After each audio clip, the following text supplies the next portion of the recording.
Hello, everyone. Welcome back.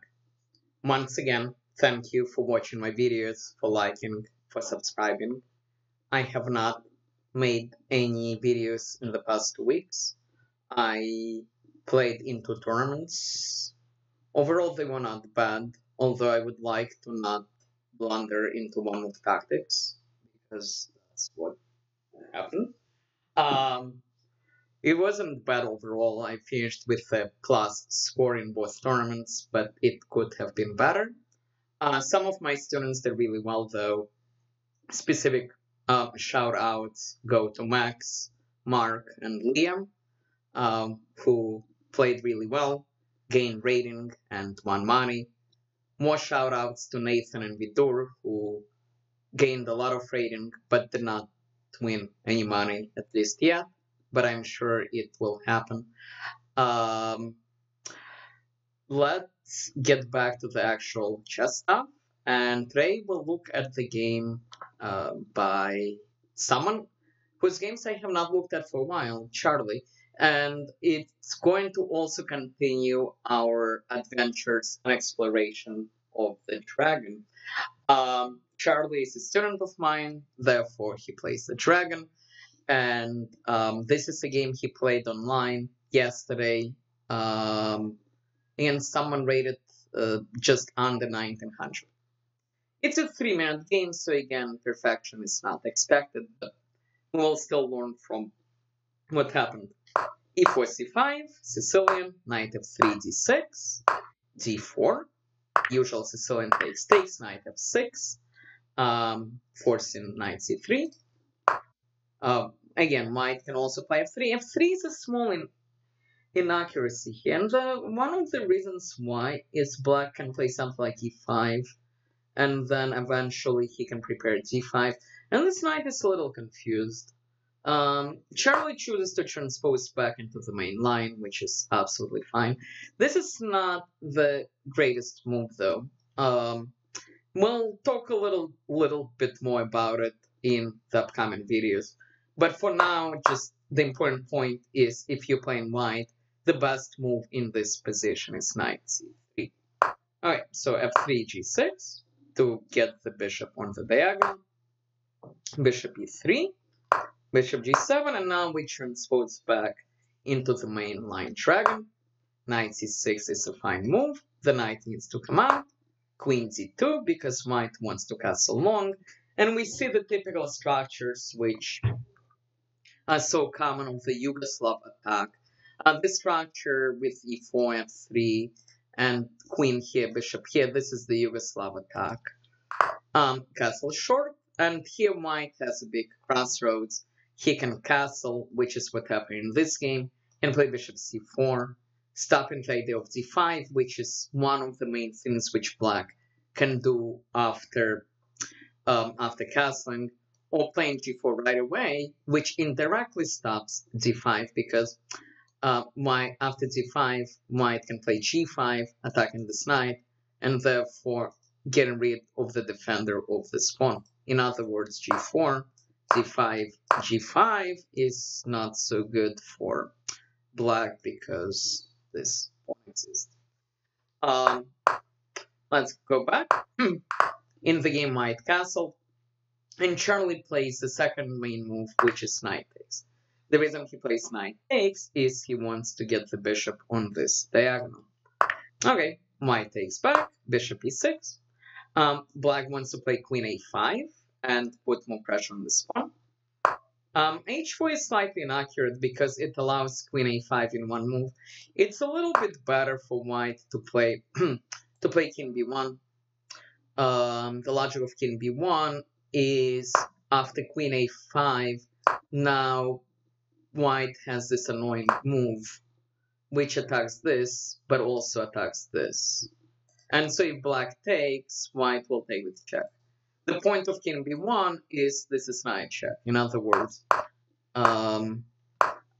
here knight d5 doesn't work as well because black can trade queens, and it's a check, so white does not have time for this. The logic of king b1 is now black probably needs to go back. because his queen is attacked. Okay, so anyway, white gets a little bit careless and pushes the pawn right away. Queen a5 now in one move, attacking this pawn. King b1. Rook c8. The point of rook c8 is we're trying to sacrifice and take here. A3. And here, Charlie plays a somewhat slow move. If I'm not mistaken, we might be able to play rook here and bishop and pawn here. The point is, a6 doesn't really help us that much. I suspect rook b8. I suspect rook b8 is a little bit faster. b5 right away works if he takes with the bishop, because then we can take the knight. It doesn't work as well if he takes with the knight, though. So maybe rook b8 first and then play b5. a6 is a little bit slow because the rook really belongs here. It's not doing too much on the a file. White rushes through with his attack, and the obvious point is to open up this line. b5 now, as Charlie wanted.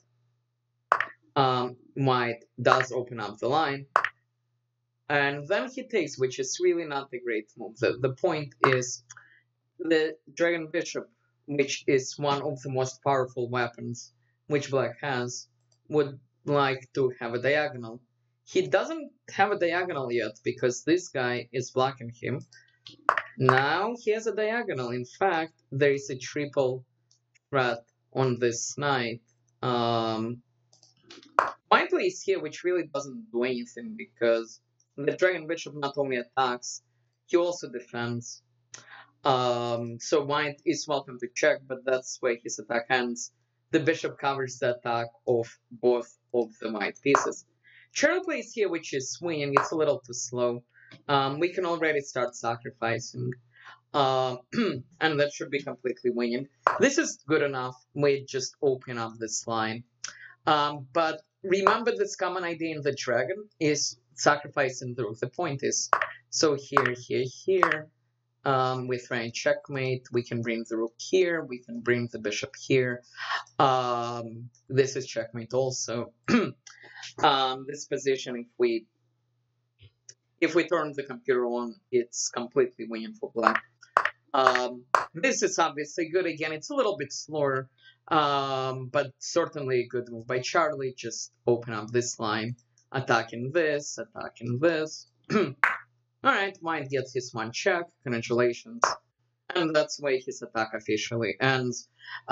This is, again, the point of the dragon bishop. He's quite effective here. Okay, one more check. Okay, and that's the end of that. The black takes here. Charlie takes back. This has been triple attacked. Also now there is a pin. Also this pawn can run up if it wants. Queen here, but queen here doesn't help because this is triple attack again. So Charlie takes with the bishop. Threat is made. If he plays here, I'll pause for 5 seconds and have you find the next move. Well, here two moves actually work. This one is probably the simplest because with rank checkmate. But I believe we can also sacrifice because if he takes, he'll get mated. So boom, boom. If it doesn't take, this does not end very well. So white has to give up his queen, and the rest is history. Black is up a full queen. The game went on for another 8 moves, but I mean, there is no point to look at it. A couple of quick points to note from this game. We got into the mainline dragon. Important point is King b1 is the main move because it stops Queen a5. Queen a5 will still happen if you're black and you're in this position. You need to play Queen c7 first, then bring the rook and then play Queen a5. I'll cover that more in the upcoming videos.